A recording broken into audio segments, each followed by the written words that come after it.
It is quite late on Saturday afternoon, about 4:30, 5 o'clock, something like that.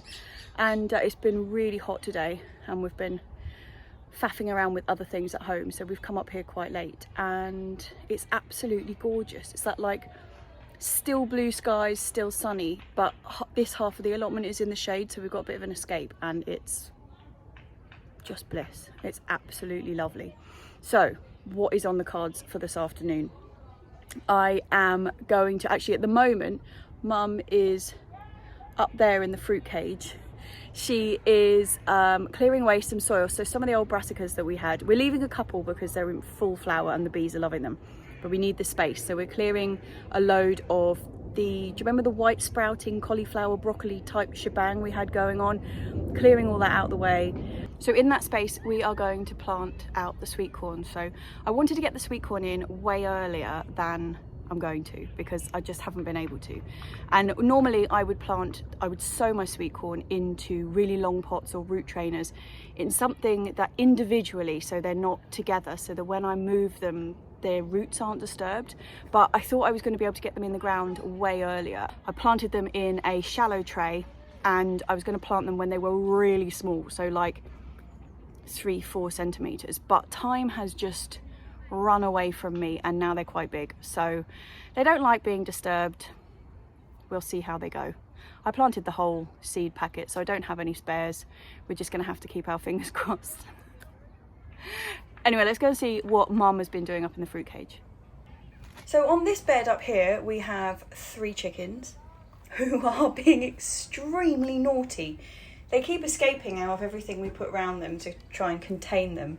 And they just go and rip everything up, all the new seedlings, everything. Anyway, they've been in here destroying this ant's nest and eating all their eggs. So they're doing a good job, but they really want out of that cage, but I just can't risk it. They've wrecked so much this afternoon already. They are little nightmare velociraptors. So yeah, the fruit cage. The fruit cage will eventually have basically just fruit in it, but we haven't got all the bushes we want in there now, so we've got quite a lot of spare space. And we had brassicas in here last year, but this year we're going to grow the sweet corn in here because the sweet corn often gets got by badgers on our plot, so this is a perfect spot for it. But we've taken most of the brassicas out that were flowering, but we're going to leave these in, which were the KLets, just because they're not in the way and the bees adore them, so we're going to leave them to flower away quite happily. It's this corner over here that I'm going to be putting the sweet corn in. Again, it's the same old story I keep saying, but we are still waiting for the compost. It's supposed to be arriving this week, so this will be mulched when we get the compost in. And these are my sweet corn. As you can see, they are not 2 or 3 centimeters high like that little one in the middle there. They are huge, which was very silly of me, but it's just happened, so I have to deal with it. Hopefully they're still young enough that they'll just get on with it and recover. So I'm going to be planting them as normal with sweet corn, which is in a block shape rather than in rows, because they're wind pollinated, so you want to get a really big clump of them so that they can all pollinate each other. And I'm going to be planting them about 35 to 40 centimetres apart, probably on the smaller side of that 35-ish, and try and fit as many of these into this little space as I can. Okay, note. At this point, I was feeling okay about them. The roots were teasing apart all right, and then.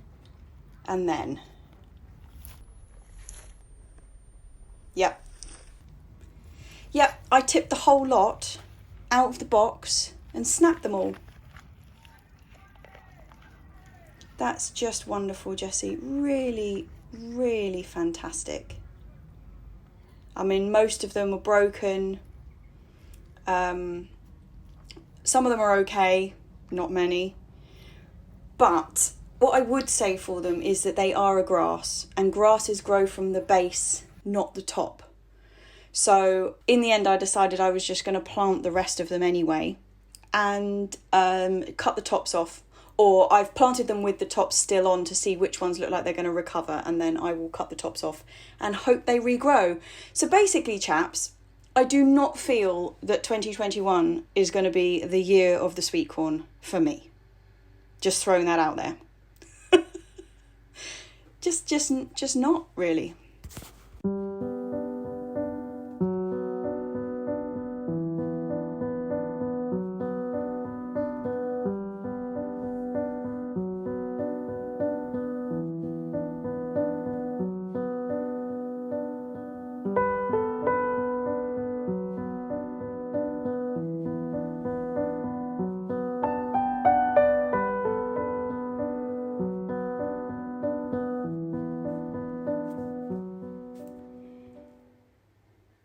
Well, girls, that was pretty stupid of me, wasn't it? But I've been chasing you around all day for destroying things, and then I go and do that. I think it's time to go home.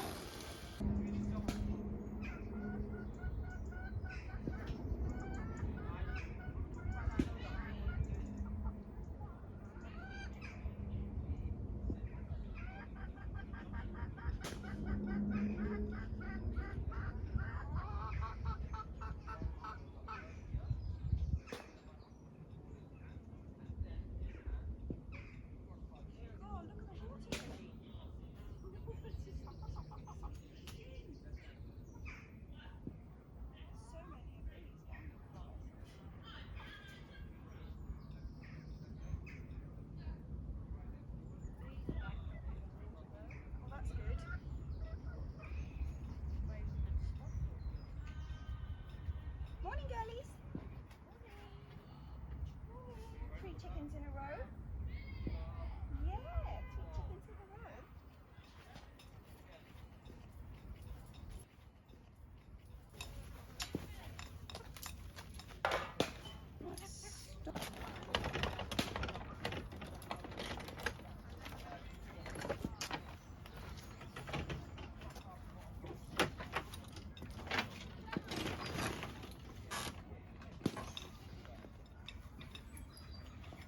Now you girls, I'm going to let you out, but you go anywhere and you're back in there immediately. Nice and cool in there at the moment. Nice and cool in there.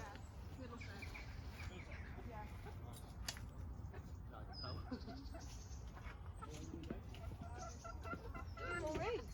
Woohoo!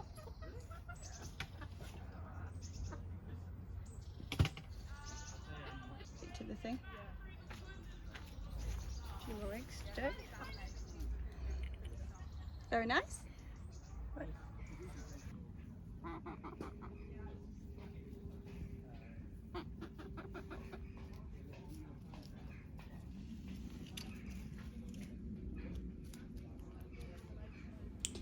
Right then, whirligigs. Are you going to be good and stay down this end, do you think? We're going to be down here too because we're going to have some lunch. Mum and I have got asparagus soup for lunch today that I made this morning before we headed off, and if you have to buy the asparagus, it's really not that worth doing, but if you've got your own, I make the soup with the bum ends. You know, when you pick asparagus, you often have a very tough bit at the bottom, so you snap the asparagus and use the really tender top half, and then the bottom half often goes to waste. Well, I use it to make soup, and it's fantastic. But like I say, not really worth doing if you have to buy the asparagus.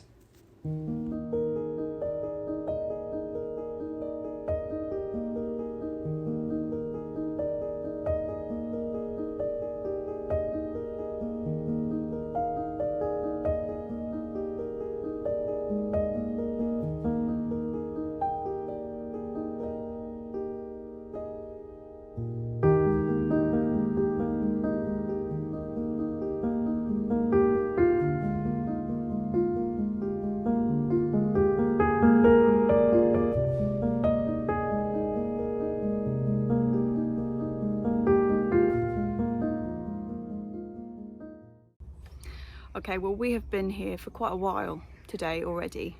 We came up about 11ish just for lunch, really.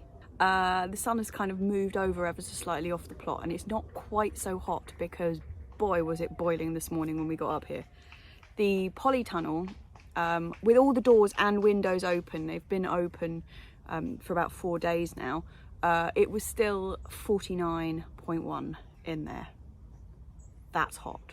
So we've got some pretty hot looking tomatoes, but I've just got the hose in there leaking away to give them a bit of a drink, because like at this time of year it's really kind of water the night before type of weather. But we were up here last night and I just didn't water. I don't know what I was thinking. I've not got into the flow of the summer thing yet. That's my excuse. Yeah, so I'm giving them a water now, but being quite careful not to get any of the water on the leaves, because obviously it's so hot, it would just scorch. But talking of scorching, unfortunately, one of my main jobs I've got to do today is in the greenhouse, which is in full sun at the moment. Just a minute ago, we were just having a kip. Just a minute ago, a couple of clouds came over and the sun went in, and I was like, right, now is the moment to do the greenhouse. But sun's back out again, so I might change my plan. Top shady bed, I've still got a bit of space in there, you know, where I planted out the tree spinach and all those kind of things. We've put the extra peas in there, you know, I was doing a second sowing of peas. They're all in, coming up about this high. So that's exciting. But I do have a load of chard seedlings. So I'm going to put some in that top bed, and I'm also going to put some in the bed that I've got the long row of outdoor tomatoes in, so we've got a load of space in there. So I'm going to get some of them in. The other thing I've got to do is plant out a load of flower seedlings I've got. So I've got an absolute bucket load of nasturtiums that should have gone in about 3 weeks ago, but I haven't got around to it. I've got loads of them to find a home for, so I'm going to be just like dotting them across the plot. And I've also got a load of calendula to go in, which were like a pale pinky salmony colour rather than like the normal flash orange. Got loads of the flash orange ones, don't worry. But these just kind of mixing it up a bit. So I might be doing a bit of planting while I wait for the sun to go past so I can get in the greenhouse.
It's just so hot. I'm going to put some more, what do we call it? The sunblock, sunscreen, sun thingy on.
Well, I was about to go and reclaim my spot on the chair in the shade, but the sun has actually just gone behind a massive cloud, so it's a bit of relief. So I'm going to take this opportunity to take my loppers and take off the old branches of the tree cabbage. I'll explain what I mean when I'm in there. So I get so many questions about these tree cabbages, mainly probably because I rant about how wonderful they are so much. But this is actually just one plant, this whole thing. And this is this year's sprout, or last year's sprout. And you're meant to take the flowers off immediately. I've missed a couple here. This is one particularly glaringly obvious one that I've left. But what you do is each year it produces these lovely fresh new sprouts like this one that's coming underneath. And then I just lop off the older ones and leave the new ones to grow through. And this one is in its 5th year now, so they're incredibly good value plants. I've just missed it, the sun's come out, so I'm going to do this really quickly. The stems are really thick, so you do need a good pair of loppers. But can you see, so this branch I've cut off all the way, but because it was sticking right out and I want the space. But can you see these little sprouts under here? If I had cut just above these and left those on, they would continue to produce new fresh growth for this coming year. But it was in the way, and we are trying to use this space for a bit more than that. So I am just going to take these all off at the bottom. So they're called Asturian cabbage trees, and the leaves, it produces leaves that are essentially cabbage leaves. It's like a pick and come again cabbage, like you would a kale where you take the lower leaves, but they're cabbage rather than a kale, and it's utterly delicious. The only place I know that you can get them from is a company called Real Seeds. I'll put the link underneath, but I think they only deliver to the UK, and they're called Paul and Becky's Asturian cabbage trees on their website, and these leaves are just bliss. They're wonderful and soft and huge and make the best stuffed cabbage rolls ever. But can you see under here, this is actually all just one plant. Just one plant. So give them a bit of space if you're going to have a go with them.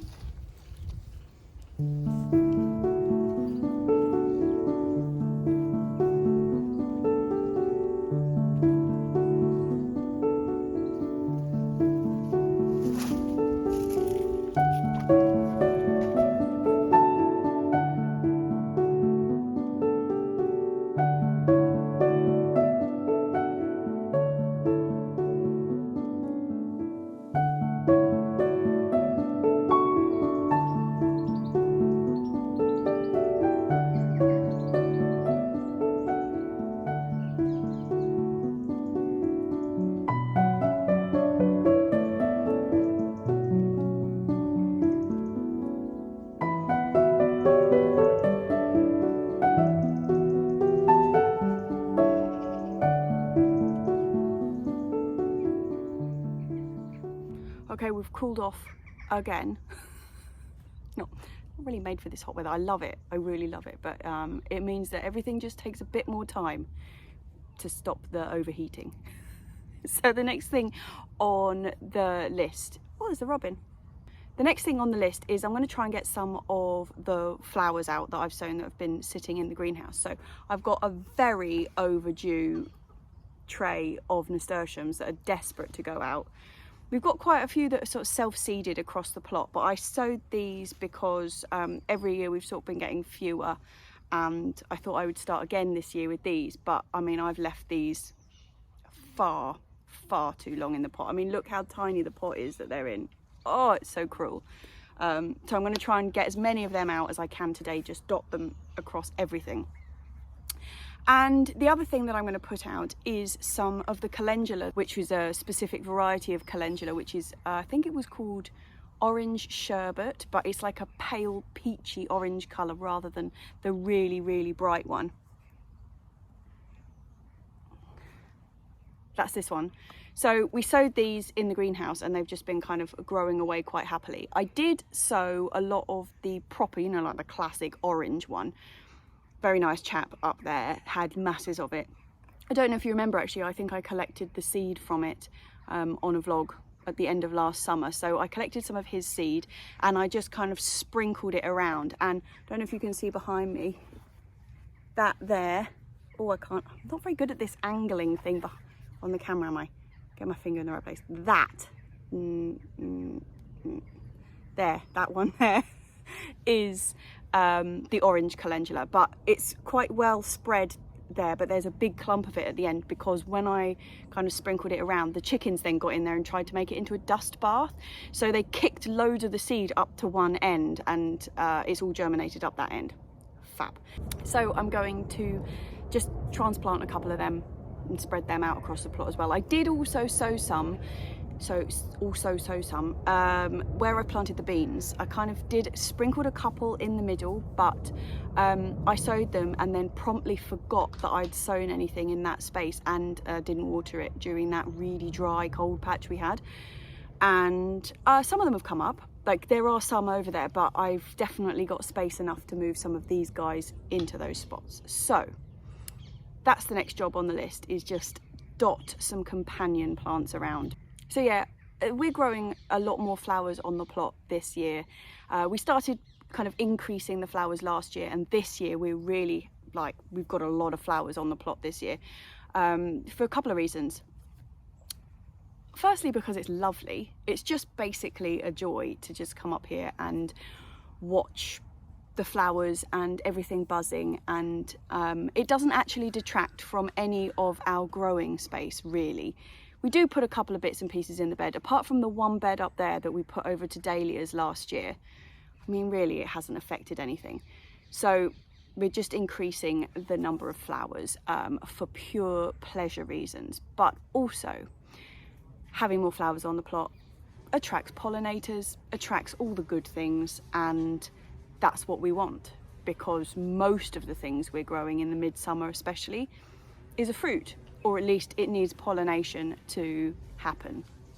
So yeah, lots of flowers to encourage pollinators, but then there's some more specific flowers that we are growing as kind of companion planting. And one of the things that we don't have this year that I grew quite a few of last year is proper marigolds. And I don't have an explanation for why I don't have any this year. It just passed me by. I ordered some seed. I'm sure I ordered seed in that big bundle that I ordered from, can't even remember where it was now, but it had the sweet peas in it. Oh wait, but the sweet peas never showed up either, did they? I had to go out and buy more. Right, mystery solved. I know what happened. I did a big seed order of flowers, mainly flowers, and it included a load of sweet peas and also the marigolds, the Tagetes marigolds, and they never arrived. And I never spotted that I'd been refunded, so obviously they ran out of seed, but then I never actually acknowledged it, so then I was really late. I had to go and buy more sweet peas, I remember, but I never bought any Tagetes. So we don't have any this year, which is a bit of a shame because they are incredible companion plants, particularly for things like tomatoes and peppers. What I am growing is Nasturtiums and Calendula. So I'm going to start by sticking some nasturtiums in here, and because they are so unbelievably leggy, what I'm going to do is just any of them that have got growth really low down, like, let me find one in here, like this one here, I'm just going to pinch off the top and just plant the bottom, so all of that growth can go. I'm just going to plonk that bit in there and it's got a better chance of survival. Not all of these have that, but the ones that do, I'm going to do that with. But yeah, so nasturtiums are often put down as a sacrificial crop, which means a companion plant which you're hoping that the bugs are going to attack that instead of your actual crops. I always get a lot of blackfly on the nasturtiums, but I've got to be honest, so far I don't see that there is a limit to the population of blackfly. I don't feel like there's only a certain number of them, and if they go on my nasturtiums they're not going to go on anything else, because there just seems to be enough of them to cover every inch of everything. But still, they are used for that reason. Sometimes it's said that the strong scent of them deters other pests from your garden, but generally they attract pollinators because they've got these massive big flowers. I really like to eat the flowers and the leaves, so I'm using them as a crop in their own right. Basically, I just love them. So yeah, that's why I grow nasturtiums. But when you read about companion planting, I find a lot of it's quite contradictory, and it's also, you get a lot of theories on things.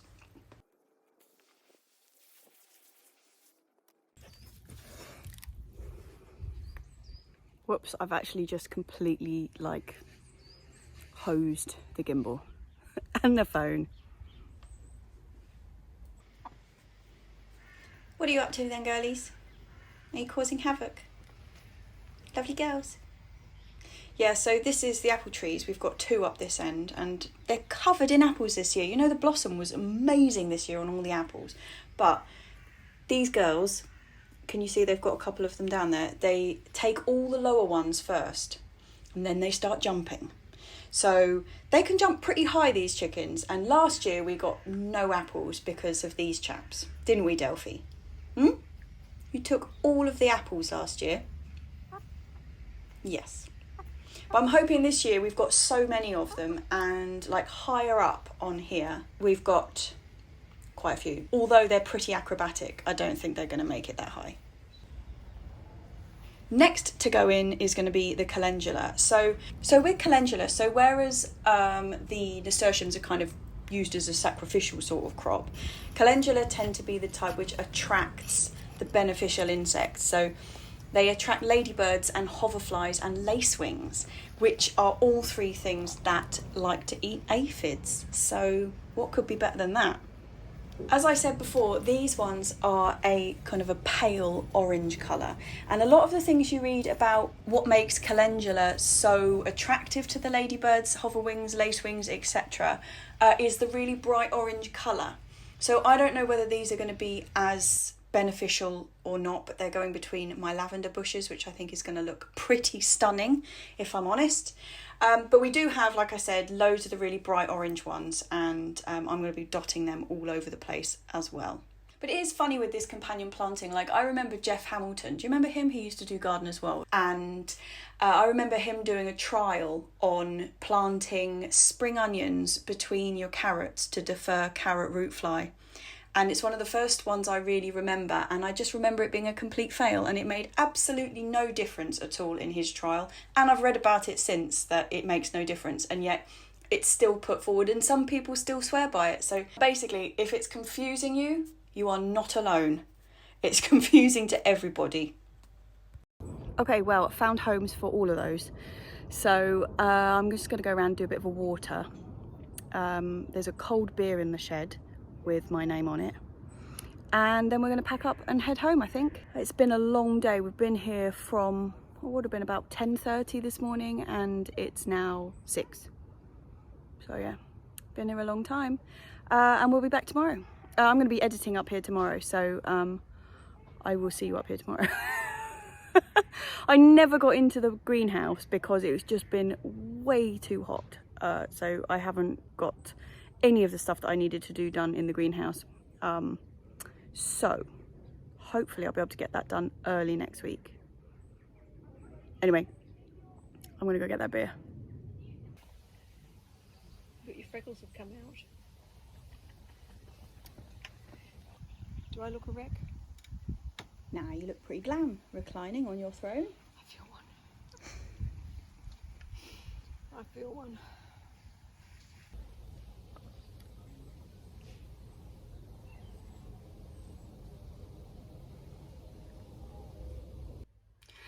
Well, that was a bit of a weird week. Sorry about that, but it always takes a bit of time to adjust when we get a really big spike in heat. I'm not a natural kind of hot weather child. I'm really not.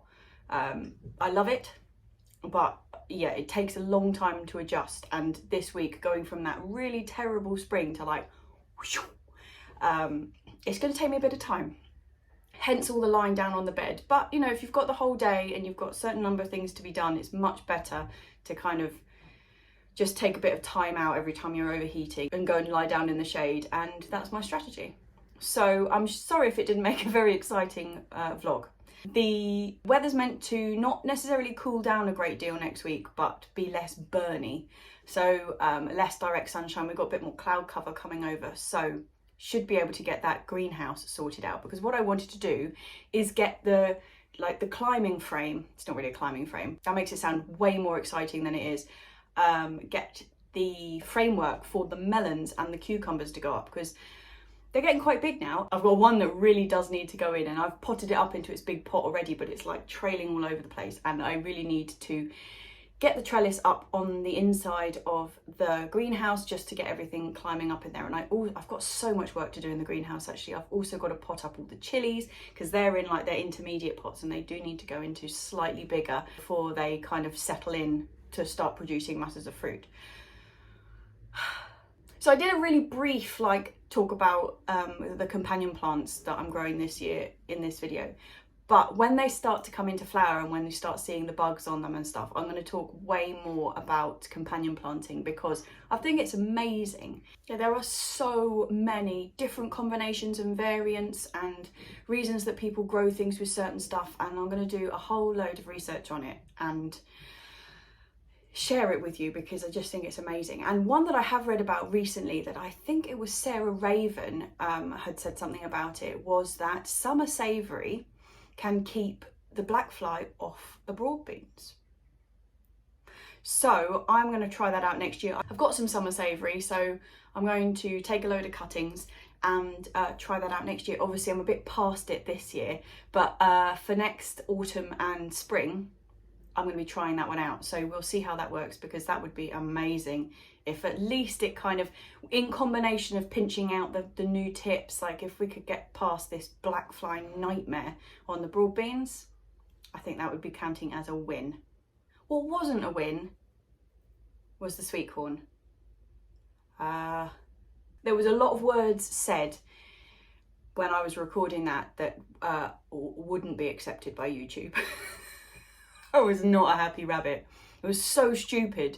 So just had it resting up like that. And normally I always rest them up like that, but they're normally like tilted backwards. But I was trying to be so careful about teasing the roots out without pulling them, because normally I'd either do it that way where you've got them resting on your hands and you're teasing them from the back, which is sort of what I was trying to do, but in a kind of half-hearted way that really didn't go that well. And normally I would use like a teaspoon or a little plant label or something and just hook them out the top so I'm not tipping the whole lot over. But then I would have had to have kind of pulled the roots out. So I was trying to...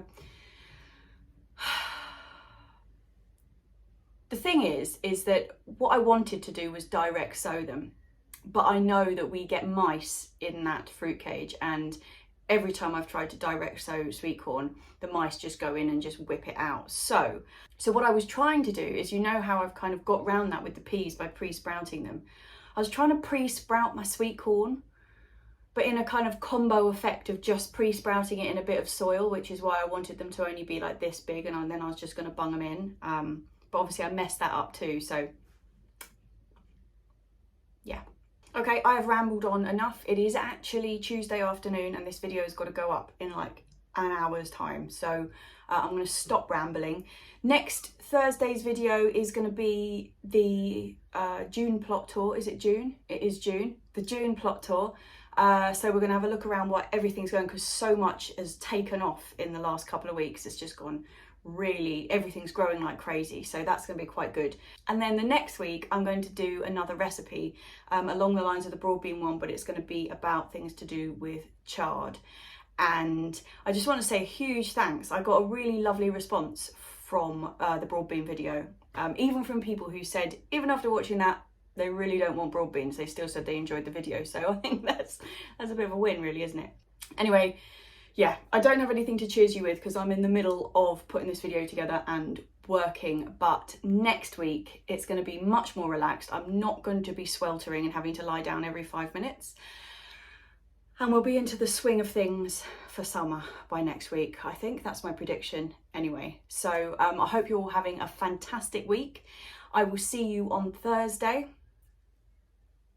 And then I'll see you again on Tuesday for more pootling around at the allotment.